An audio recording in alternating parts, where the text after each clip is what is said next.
Énurésie nocturne. Comment la traiter? Pour que l'énurésie nocturne ne devienne pas un traumatisme pour l'enfant, surtout ne le grondez pas et ne vous moquez pas de lui. L'énurésie nocturne est une forme d'incontinence urinaire qui affecte les enfants âgés entre 5 et 6 ans. Cette affection se caractérise par l'expulsion répétée d'urine. Cela peut survenir pendant la journée ou bien pendant la nuit lorsque l'enfant dort. Cette incontinence est perçue comme une maladie s'il y a perte d'urine au moins 2 fois par semaine pendant au moins 3 mois consécutifs. Bien qu'il soit très rare que ce symptôme soit le signal d'alerte d'une maladie plus grave, il peut néanmoins déboucher sur des problèmes de comportement. La bonne nouvelle est qu'il est possible d'aider l'enfant à établir des habitudes urinaires régulières et appropriées. Découvrez ici quels sont les principaux symptômes de cette affection et comment vous pouvez aider votre enfant à la contrôler.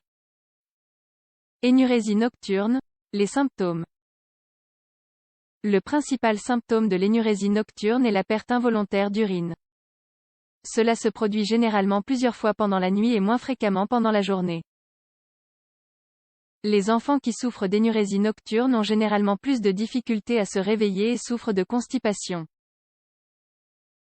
Pour établir un diagnostic d'énurésie nocturne, le pédiatre prend en compte l'âge de l'enfant, la fréquence des pertes et les antécédents.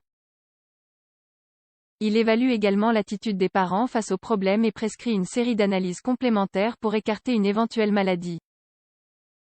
Le diagnostic est positif si l'enfant a entre 4 et 6 ans, les pertes involontaires d'urine se produisent plusieurs fois par semaine sur une période minimum de 3 mois consécutifs, l'incontinence est plus fréquente pendant la nuit, lit mouillé, la perte d'urine se produit normalement entre 30 minutes et 3 heures après le coucher. Énurésie nocturne, les traitements. Une grande partie du traitement contre l'énurésie nocturne consiste à corriger le comportement de l'enfant.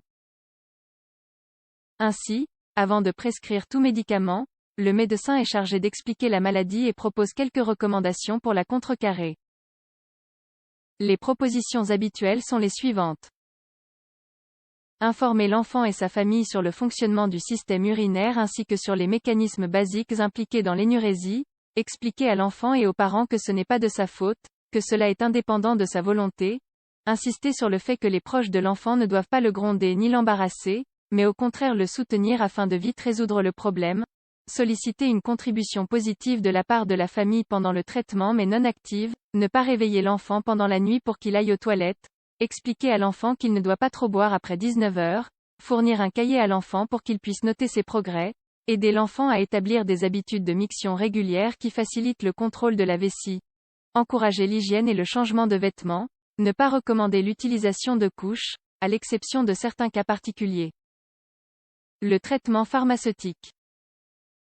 Lorsque le médecin opte pour des médicaments contre l'énurésie nocturne, la prescription contient généralement de la desmopressine. Ce médicament diminue le volume du liquide pendant la nuit. Son taux d'efficacité se situe entre 40 et 80%. Il se peut aussi qu'il prescrive de l'oxybutinine. Ce médicament augmente la capacité de la vessie.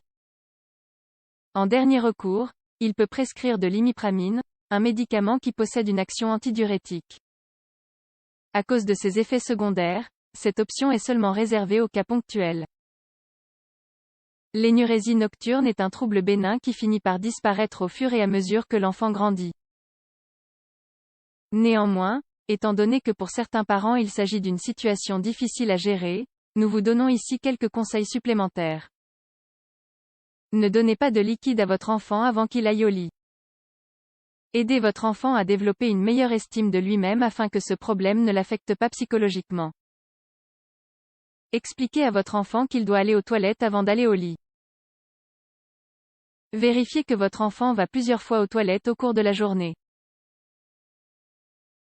Expliquez à votre enfant que ce n'est pas grave de faire pipi au lit.